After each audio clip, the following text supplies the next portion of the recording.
ฉันเคยเป็นดังคนที่เธอรักที่เธอเคยมอบความรักเป็นเหมือนหัวใจวันนี้เธอเปลี่ยน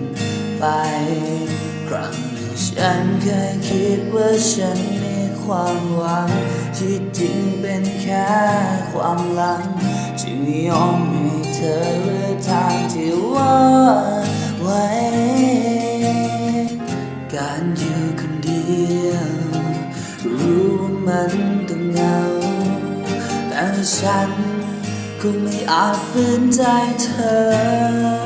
ฉันเลยถอยไปอยู่ตรงนั้นตรงที่ไม่มีใครให้กอด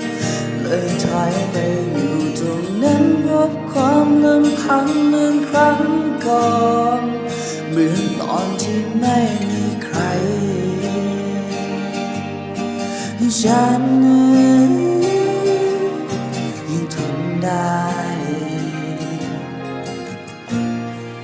ได้เห็นเธออยู่กับเขาแล้วตัวฉันเองก็อุ่นใจ